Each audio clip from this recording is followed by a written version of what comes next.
Саламатсыңарбы, балдар? Адаби окуу сабагынан 4-чейректеги 14 сабагыбызды баштайбыз. Азыр мен сабакты баштаардан мурда силерге табышмак айтайын.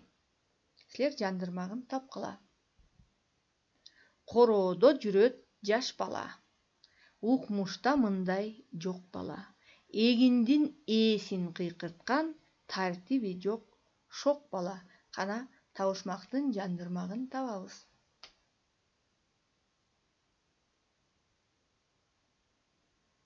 Ооба балдар, табышмактын жандырмагы таранчы. Силер билесиңер балдар, кичинекей таранчы деген канаттуу бар. Анда азыр ошол канаттуу жөнүндө кыскача маалымат алгыла. Таранчылар топ-топ болуп жашашат. Уяны үйдүн чатырына же талга салышат. Кышында башка куштардай жылуу жактарга учпайт. Адам жашаган жерлерде жашайт. Алардын эң коркунучтуу душманы мышык. Демек, буларга мышык кол салат экен. Эми дагы бир табышмакка көңүл бургула. Кыш куйбай, ылай чылабай, ичи тышын шыбабай. Үй куруп алат кайсы уста, балта керки кармабай. Мен силерге бир аз жардам берейин, балдар. Бул жерде да канаттуу жөнүндө сөз болуп жатат. Ооба балдар. Бул табышмактын жандырмагы чабалекей.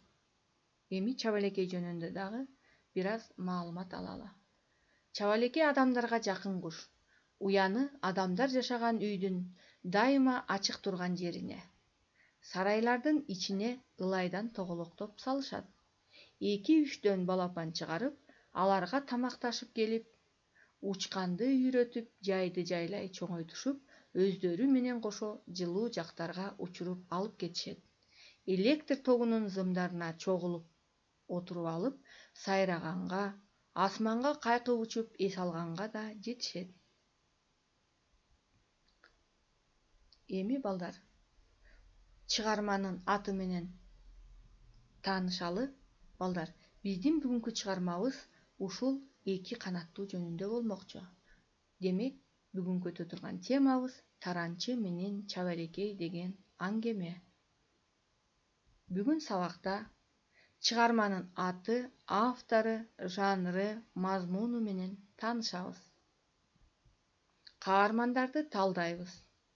Берилген суроолорго жооп беребиз. Чыгарманын тарбиялык идеясын аныктайбыз. Биз жогоруда айтып кеттик, чыгарманын аты таранчы менен чабалекей. Ал эми жанры аңгеме. Эми болсо биз автору менен таанышалы. Чыгарманын автору орустун улуу жазуучусу Лев Николаевич Толстой. Эми автор жөнүндө дагы кыскача маалымат алалы. Лев Николаевич Толстой 1828 жылы туулган. 1910 жылы дүйнөдөн кайткан. Ал 82 жашка чыккан жана бүт өмүрүн адабиятка арнаган. Анын чыгармалары көп тилдерге которулган. Ал балдарды аябай жакшы көргөн. Балдар, мына Лев Николаевич Толстойдун туулганына 200 жылга жакын убакыт болду. Бирок анын чыгармалары ушул күнгө чейин окулуп келет. Биз азыр автор менен тааныштык. Эми кана чыгарма эмне жөнүндө болот деп ойлойсуңар, кана ойлонуп көргүлөчү. Силер өзүңөрдүн божомолуңарды түзсөңөр, анда биз чыгарманын мазмунуна көңүл буралы. Таранчы менен чабалекей. Бир күнү мен чатырчанын астындагы чабалекейдин уясын карап турдум. Чабалекейдин экөө тең учуп кетишти. Уясы бош калды. Алар учуп жүргөн убакытта чатырчадан бир таранчы учуп келип, уянын үстүнө конду. 2 жагын карап турду да уянын ичине кирип кетти. Анан уядан башын чыгарып чыркылдай баштады. Артынан бир аздан кийин уяга чабалекей учуп келди. Ал уяга кирип баратып, уясында отурган мейманды көрө коюп, канаты менен отурган оордун бир чапты да учуп кетти. Таранчы уядан чыккан жок. Отуруп алып чыркылдай берди. Чабалекейлер кайра дагы уяга учуп келишип, отурган таранчыны көрүштү да кайра учуп кетишти. Алар куру бекер учуп келишкен жок. Ар кимиси ооздоруна балчыктан алып келишип, аз-аздан уянын жылчыгын бүтөй беришти. Жылчык кичирее берди. Адегенде уядан таранчынын мойну жана башы көрүнүп турган эле. Андан кийин башы эле көрүнүп калды. Акырында такыр эчтемеси көрүнбөй калды. Чабалекейлер таранчыны уянын ичине балчык менен бекитип коюшту да ышкырык менен үйдү тегерене айланып учуп жүрүштү. Мына балдар, биз азыр чыгарманын мазмуну менен тааныштык. Эми силер төмөндө берилген суроолорго жооп бергиле. Биринчи суроо. Чабалекейдин уясына таранчы эмне үчүн кирип алды деп ойлойсуңар? Экинчи суроо. Чабалекейлер таранчыны кантип жазалашты?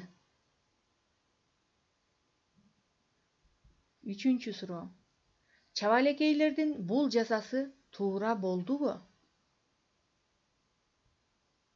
Төртүнчү суроо. Бирөөнүн нерсесин уруксатсыз ээлеп алуу туурабы? Андай балдарга кандай кеңеш айтаар элеңер? Бешинчи суроо. Аңгеменин тарбиялык идеясы эмне экен? Алтынчы суроо. Чыгарманын мазмунуна туура келген кайсы макалдарды билесиң? Эми балдар, биз сабагыбызды жыйынтыктайлы. Көрдүңөрбү балдар? Эч качан бирөөнүн буюмуна көз артып, уруксатсыз тийбеш керек. Ар бир адам өзүнүн жасаган иш-аракетине жараша жыйынтыкка жетет. Эми силерге тапшырма.